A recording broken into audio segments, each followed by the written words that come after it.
하나님이 사랑하시는 비산동교회 성도님들, 지난 하루 동안 평안하셨습니까? 오늘 우리에게 주시는 하나님의 말씀은 출애굽기 18장 1절에서 12절까지 말씀입니다. 하나님의 말씀을 함께 읽겠습니다.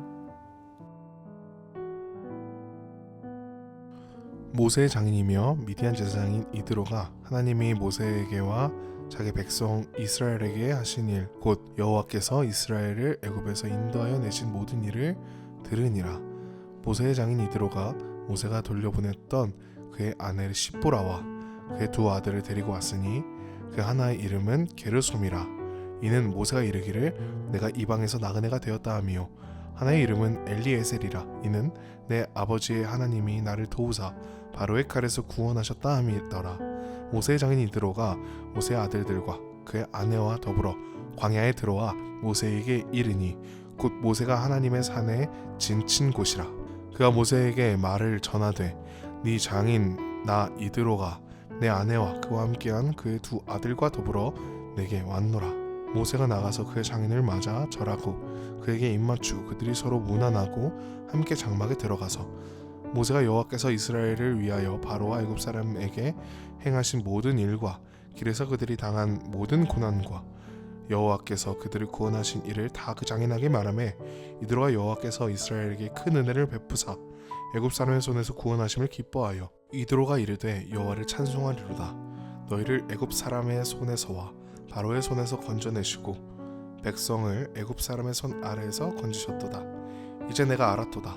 여호와는 모든 신보다 크심으로 이스라엘에게 교만하게 행하는 그들을 이기셨도다 하고, 모세의 장인 이드로가 번제물과 희생제물들을 하나님께 가져오매 아론과 이스라엘 모든 장로가 와서 모세의 장인과 함께 하나님 앞에서 떡을 먹으니라. 아멘. 기도하겠습니다. 사랑의 하나님 아버지, 오늘 우리에게 말씀하여 주심에 감사드립니다. 말씀하시는 하나님의 이 귀한 말씀을 듣지 않는다면 아무 소용이 없습니다. 오늘 나의 고집을 꺾어주시고 주님의 말씀을 향하여 나아갈 수 있는 우리 모두가 되게 하여 주옵소서. 이 모든 말씀 우리 주 예수 그리스도의 이름으로 기도드립니다. 아멘.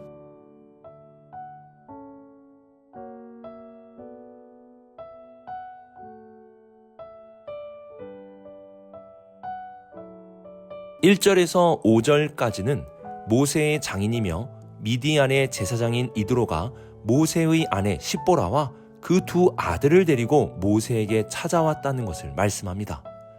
출애굽기 4장을 보시면 모세가 미디안 광야에서 하나님의 부름을 받고 장인 이드로를 떠나 아내와 아들들을 데리고 애굽으로 가게 되었다는 사실을 알려주는데요. 그 이후 출애굽기는 모세의 가족에 대한 말씀을 하지 않고 있습니다. 2절을 보시면 모세가 돌려보냈던 그의 아내 십보라와 그 아들들을 언급하는 것으로 보아 모세가 이들을 미디안으로 다시 돌려보냈다는 것을 알 수 있습니다. 모세는 이렇게 다시 찾아온 장인어른과 가족들을 극진히 영접하게 됩니다. 모세와 가족들은 서로 갈등을 빚어 헤어진 것이 아닙니다. 만약 그랬다면 모세는 이들을 극진히 영접하지 않았을 것입니다. 모세는 가족이 보고 싶었고 가족들도 모세가 보고 싶었습니다. 오늘 말씀은 모세와 헤어진 가족들이 다시 모세에게 찾아왔고 가족 상봉이 이루어졌다는 것을 알려줍니다. 그리고 성경이 분명하게 알려주는 것은 이들이 다시 상봉할 수 있게 된 이유입니다. 1절을 보시면 하나님이 모세와 자기 백성 이스라엘에게 하신 일, 곧 여호와께서 이스라엘을 애굽에서 인도하여 내신 모든 일을 들으니라고 말씀합니다. 이들은 하나님이 이스라엘 백성에게 행하신 일들을 듣고 모세를 찾아왔습니다. 그리고 4절을 보시면 모세의 둘째 아들의 이름을 알려주는데요. 첫째 아들의 이름은 출애굽기 2장에서부터 알려주고 있지만 둘째 아들의 이름은 오늘 말씀에서 처음으로 알려줍니다. 모세의 둘째 아들의 이름이 무엇입니까? 엘리에셀입니다. 엘리에셀이라는 말은 하나님이 나를 도우셨다는 뜻입니다. 모세의 둘째 아들의 이름을 여기에서 밝힌 이유는 애굽에서 벗어난 일들과 홍해를 건넌 일들이 모두 하나님의 도우심이었다는 것을 강조하기 위함입니다. 하나님이 이스라엘 백성을 도와주신 모든 일들은 애굽 전 지역과 그 주변에 소문이 나게 되었고, 그 소문을 듣고 장인 이드로는 모세의 가족을 데리고 모세를 찾아오게 된 것입니다. 하나님이 이스라엘 백성들을 도와주신 사건이 없었다면 모세의 가족 상봉도 일어날 수 없는 것입니다. 성경은 광야의 훈련에 대한 말씀 중에 모세의 가족 상봉에 대한 말씀을 기록하므로 우리가 반드시 기억해야 할 것을 알려주고 있습니다. 그것은 바로 엘리에셀, 하나님의 도우심입니다. 지금 이 순간은 이스라엘 백성들이 스스로 이루어낸 순간이 아니라 하나님의 도우심으로 만들어진 결과입니다. 모세의 가족이 다시 만날 수 있었던 것도 하나님이 이스라엘에게 행하신 일들과 도우심이 있었기에 가능했듯이, 지금 이스라엘이 있는 이 모든 순간은 바로 하나님의 도우심의 결과라는 것을 반드시 기억해야 합니다. 이처럼 지금 우리가 있는 이 순간도 하나님의 도우심의 결과입니다. 하나님이 도우셨기에 지금이 있을 수 있는 것입니다. 하나님은 도우시는 분이십니다.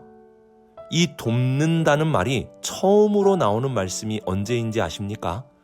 창세기 2장 18절을 보시면 아담의 아내 하와를 가리켜 돕는 배필이라고 말씀하는데, 바로 여기서 돕는 이라는 말이 처음으로 나오게 됩니다. 그리고 여기서 사용된 돕는 이라는 뜻은 완성시키다는 뜻이 있습니다. 아담은 스스로 완성되는 것이 아니라 하와를 통해서 완성된다는 것입니다. 이처럼 우리의 완성도 스스로 이루어지는 것이 아니라 하나님의 도우심으로 완성이 되는 것입니다. 하나님은 우리를 도와주십니다. 하나님이 우리를 도우심은 연약한 우리를 일으켜 주시기 위한 것도 있지만, 부모가 자녀를 도와 자녀의 성장과 성숙을 이루어가듯 하나님도 우리를 완전한 하나님의 자녀로 성장할 수 있도록 도와주십니다. 하나님의 도우심으로 지금이 있고, 하나님의 도우심으로 우리는 하나님의 자녀로 완성되어 갈 것입니다.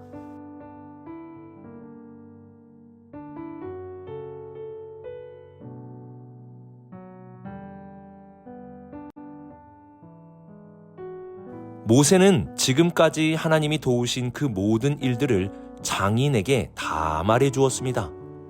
모세의 장인 미디안의 제사장 이드로는 소문으로만 들었던 그 모든 일들이 사실이라는 것을 모세를 통해 직접 듣게 되었습니다. 그리고 9절과 10절을 보시면 이드로는 여호와께서 이스라엘에게 큰 은혜를 베푸사 애굽 사람의 손에서 구원하심을 기뻐하여 여호와를 찬송하였다는 것을 말씀하고 있습니다. 중요한 것은 미디안의 제사장 이드로가 이 모든 것을 듣고 찬송했다는 것입니다. 미디안은 이방인들이 거주하는 지역입니다.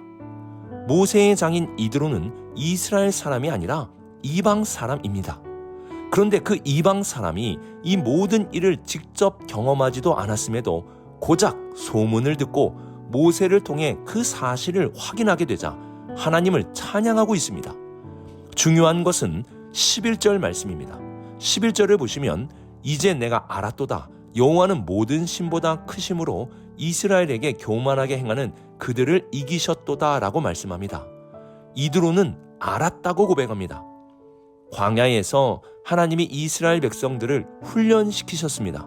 왜 훈련시키셨습니까? 우선 알려주려고 훈련시키셨습니다. 쓴물을 단물로 바꾸어 주시는 치료의 하나님, 먹을 것이 없는 상황에서 만나를 베풀어 주시는 공급의 하나님, 안식일을 통해 쉼을 주시는 안식의 하나님, 그리고 아말렉과의 전쟁에서 승리를 베풀어 주시는 니시의 하나님에 대해 알려주십니다. 하지만 그 결과가 무엇입니까? 이스라엘 백성들이 알았습니까? 아닙니다.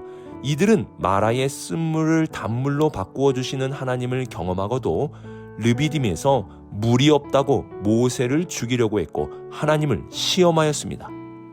하나님의 그 놀라운 일들을 직접 경험하고도 하나님께 직접 가르침을 들은 이스라엘 백성들은 아직도 하나님을 모릅니다. 반면에 저 멀리서 소문만 듣고 온 이드로가 모세의 말을 듣고 알았다고 하며 하나님에 대한 놀라운 고백을 하고 있습니다. 그리고 12절을 보시면 이드로는 번제물과 희생제물을 하나님께 가져와 드렸다고 말씀합니다. 그는 하나님께 예배를 드리고 있습니다. 이드로가 하나님의 기적을 경험했습니까? 이드로가 하나님의 산으로 오는 길에 하나님이 바닷물을 갈라주셨습니까? 적군들을 기적적으로 물리쳐 주셨습니까? 만나를 주시고 반석에서 물이 나게 하셨습니까? 아닙니다. 이드로는 소문을 듣고 모세를 통해 들은 것이 전부입니다. 그런데 그는 하나님을 찬양하고 하나님을 알고 하나님께 예배하고 있습니다. 오늘 말씀은 하나님의 훈련을 받고 계속 불평하고 하나님을 알지 못하고 하나님을 예배하기는커녕 애굽으로 돌아가려는 이스라엘 백성들과 이방인이지만 고작 소문을 듣고 모세에게 들음으로 찬양하고 알고 예배하는 이드로의 모습을 대조하고 있습니다. 이드로의 이 모습은 그 많은 경험을 하고도 원망, 불평하고 있는 이스라엘 백성들의 모습을 부끄럽게 할 뿐입니다. 많은 기적을 경험하지 않아도 하나님을 찬양하는 데는 아무런 문제가 없습니다. 그분이 행하신 일들을 듣기만 해도, 그 일들을 누군가를 통해 전해 듣기만 해도 우리는 하나님을 찬양할 수 있고 하나님을 알 수 있고 하나님을 예배할 수 있습니다. 작은 씨앗 하나만 있어도 100배의 열매를 맺을 수 있는 것이 신앙생활입니다. 중요한 것은 그것을 받아들이는가, 아니면 염려와 세상 욕심과 여러 핑계들로 받아들이지 않는가입니다. 받아들이지 않으면 홍해가 갈라져도 변화는 일어나지 않습니다. 그러나 소문으로만 들린 작은 소리라도 받아들이면 찬양과 알게됨과 예배함의 변화가 일어날 수 있게 됩니다. 기적을 바라보기보다 받아들일 수 있는 나의 삶이 될 수 있도록 기도하십시오. 작은 씨앗의 하나님의 말씀이라도 받아들이면 하나님께서 100배의 열매를 맺게 해주실 것입니다.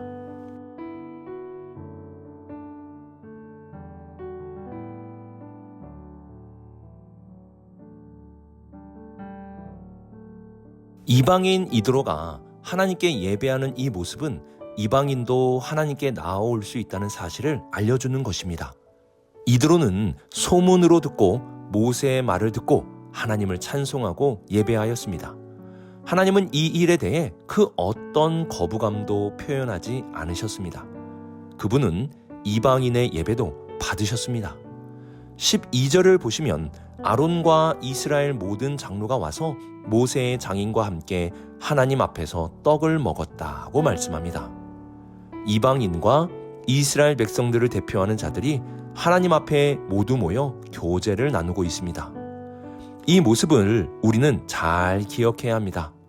하나님은 우리만 교제하는 것이 아니라 이방인들도 함께 교제하기를 원하시는 분이십니다. 어느 곳이나 이방인들이 있기 마련입니다. 교회에도 이방인이 있습니다. 잘 어울리지 못하는 이방인, 새로 온 이방인, 가난하고 어려운 이방인, 그리고 여러 사정으로 구분된 이방인들이 있습니다. 하나님은 그러한 이방인들의 하나님이시며 이러한 이방인들과 함께 교제하기를 기뻐하시는 분이십니다. 우리 하나님이 기뻐하시는 일을 한번 해봅시다.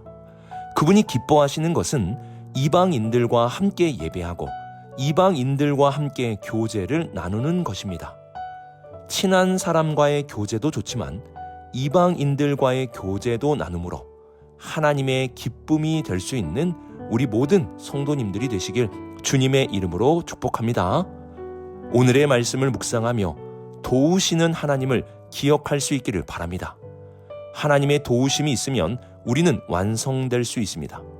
그리고 우리는 소문과 모세의 말을 듣고 하나님을 예배하고 알고 찬양하는 이드로의 모습을 통해 기적이 많아야 변화되는 것이 아니라 들어야 변화된다는 사실을 기억해야 합니다. 작은 하나님의 말씀이라도 들으면 변화되고 듣지 않으면 홍해가 갈라져도 변화는 없습니다. 마지막으로 하나님이 기뻐하시는 일을 합시다.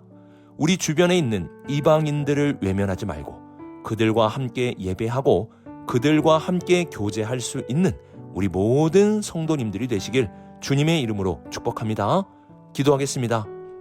우리를 도우시는 하나님 아버지, 오늘도 하나님의 도우심이 있기에 이 자리에 우리가 있게 되는 것을 고백합니다. 우리를 도우시는 하나님을 기억하며 오늘도 우리를 위해 주시는 말씀을 듣고 살아가는 우리 모두가 되게 하여 주옵소서. 큰 기적이 아닌 작은 하나님의 말씀을 들을 수 있는 마음을 주옵소서. 더 나아가 하나님이 기뻐하시는 일을 위해 힘쓰게 하여 주옵소서. 이방인들과 함께 예배하고 교제하는 우리 모두가 되게 하여 주옵소서. 이 모든 말씀 하나님의 아들 우리 주 예수 그리스도의 이름으로 기도드립니다. 아멘.